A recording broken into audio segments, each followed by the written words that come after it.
दोस्तों 10 मार्च 2025 को इंडसइंड बैंक से एक बड़ी खबर आई कि उनकी बैलेंस शीट में 1500 करोड़ के लॉसेस हैं उनके डेरिवेटिव इंस्ट्रूमेंट पोर्टफोलियो से लिंक्ड, जो कि उनकी नेट वर्थ का 2.35% है।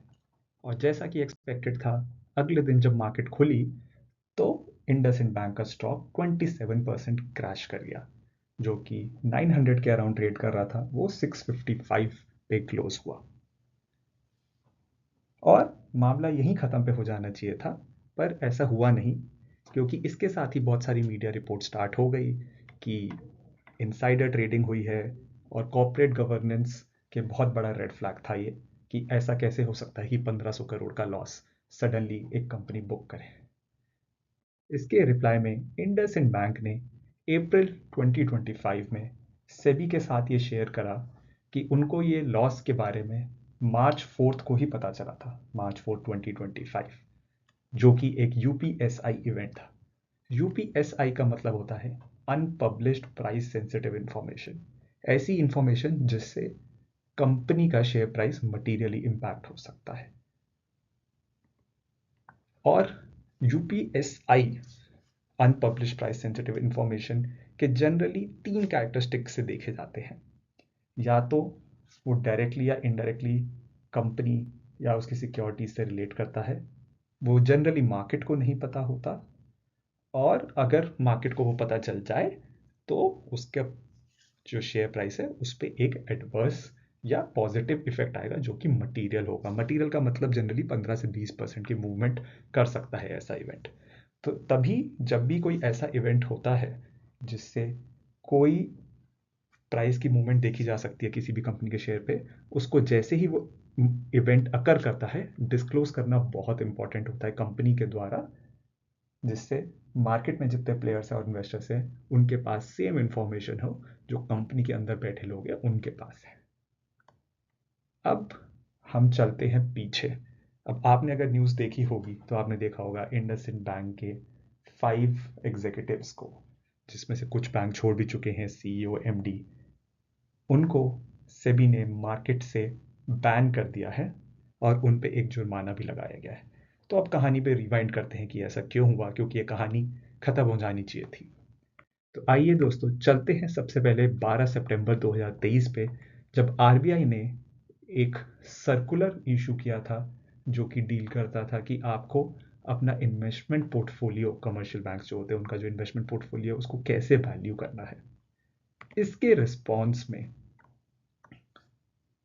इंडसइंड बैंक को ये करना था कि जो नोटिफिकेशन में कहा गया था, जो कि बेसिकली था कि आपको डेरिवेटिव कॉन्ट्रैक्ट्स कैसे वैल्यू करने हैं, वो एक Indian institute of chartered accountants का जो गाइडेंस नोट है अकाउंटिंग का, उसके बेसिस पे करने हैं।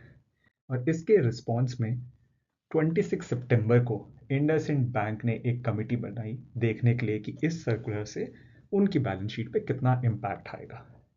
और एक महीने के अंदर 21 नवंबर को ये क्लियर हो गया कि इम्पैक्ट आएगा, जब उन्होंने कुछ पीरियड की ही एनालिसिस करी थी। और नवंबर ख़त्म होते तक 30 नवंबर 2023 को पहला एस्टिमेट आया कि उनकी बैलेंस शीट पे 1750 करोड़ तक का इम्पैक्ट हो सकता है as at September 23 quarter end. तो मतलब जो पिछला क्वार्टर एंड हुआ था सितंबर 23 में, उस तक 1750 करोड़ का इम्पैक्ट आएगा। इसके बाद क्या हुआ? इसके बाद शुरू हुआ इंटरनली बैंक्स में ईमेल एक्सचेंज, जहां पे बात हो रही थी कि ये इम्पैक्ट बहुत बड़ा है और हमें ये आरबीआई को रिपोर्ट करना चाहिए। ये बात थी 4 दिसंबर 2023 की। अब आप नोट करिए, हम 4 दिसंबर 2023 की बात कर रहे हैं और ये फैक्ट मार्केट में रिवील किया गया था 10 मार्च को। तो 5 क्वार्टर बाद लगभग ये मार्केट को बताया गया, 15 महीने बाद। और 16 दिसंबर 2023 को ये पूरा इम्पैक्ट क्वांटिफाई करके निकाला गया 1572 करोड़ का। और एक इंटरनल डिस्कशन भी हुई बैंक में कि ये हमें आरबीआई को बता देना चाहिए मंडे तक, जो कि 18 दिसंबर 23 था। पर जैसा कि हम जानते हैं ऐसा नहीं हुआ, और ये सोचा गया क्योंकि ये इतना बड़ा इम्पैक्ट है, उनके कैपिटल स्ट्रक्चर पे इम्पैक्ट आएगा, तो एक बार इस नंबर्स को दोबारा रीवैलिडेट कराते हैं। जो कि ठीक बात है, आप रीवैलिडेट करा सकते हैं सब जब इतना बड़ा मटीरियल इवेंट होता है। पर ये रीवैलिडेशन की एक्सरसाइज भी फेब 2024 तक कंप्लीट हुई, जब केपीएमजी जो कि कंसल्टेंट था ये वैलिडेशन करने के लिए, उसने बताया कि आपका लॉस जो है 2100 करोड़ का है, जो आपका डेरिवेटिव पोर्टफोलियो है उसके लिए।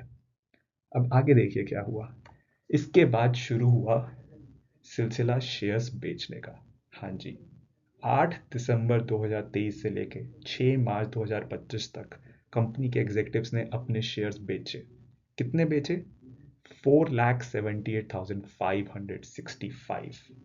हाँ जी, इतने सारे शेयर्स बेचे गए और इस पीरियड में एक भी शेयर उन लोगों के द्वारा नहीं खरीदा गया। और एक रूल है, जो माना हुआ रूल है, कि अगर कोई ऐसी प्राइस सेंसिटिव इंफॉर्मेशन किसी को पता है और अगर वो उसके बाद शेयर ट्रेडिंग करता है, तो उसका जो मोटिवेशन है शेयर ट्रेडिंग करने का वो सिर्फ वो प्राइस इंफॉर्मेशन ही है, वरना वो क्यों अपने शेयर बेचेगा अगर उसके पास ये इंफॉर्मेशन नहीं है तो।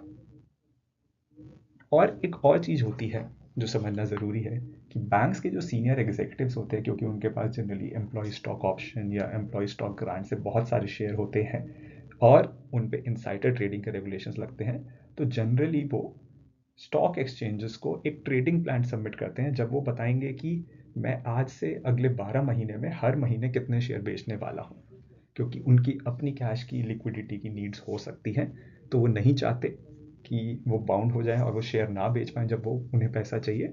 इसलिए वो एक शेयर ट्रेडिंग प्लान सबमिट करते हैं, जिससे वो शेयर्स मार्केट में बेच सकते हैं। इसका एक एग्जांपल मैं आपको दिखाऊंगा। तो ये एक शेयर ट्रेडिंग प्लान है जो मिस्टर सुंदर पिचाई, जो गूगल के सीईओ हैं, उन्होंने सबमिट किया हुआ है कि वो अपने शेयर्स कब कब बेचेंगे। तो वो जब भी अपने शेयर्स बेचते हैं मार्केट में, तो वो शेयर ट्रेडिंग प्लान के अंदर बेचते हैं, एंड ये एक अलाउड प्रैक्टिस होती है, जिससे उनके पास भी रिलेवेंट लिक्विडिटी बनी रहे और ऐसा ना हो वो अपने शेयर्स ऑफलोड ना कर पाए। अब ये शेयर्स बेच के उन्होंने कितना जो लॉस हो सकता था वो बचाया। सेबी ने एस्टिमेट करा है कि ये सारे शेयर्स बेच के करीब करीब 19.78 करोड़ का लॉस जो है इन लोगों ने अवॉइड करा है। और अगर ये इंफॉर्मेशन पब्लिक हो जाती जिस दिन ये इवेंट अकर हुआ था, जो कि 4 दिसंबर है, तो इनके पास जो इनकी होल्डिंग्स है उनकी वैल्यू इतने तक गिर जाती।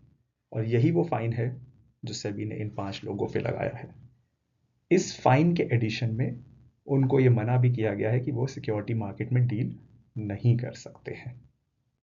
दोस्तों, ऑलरेडी बहुत सारे रेड फ्लैग्स हैं, जैसे इंडसइंड बैंक की स्टोरी अनफोल्ड कर रही है इस डेरिवेटिव्स को लेके।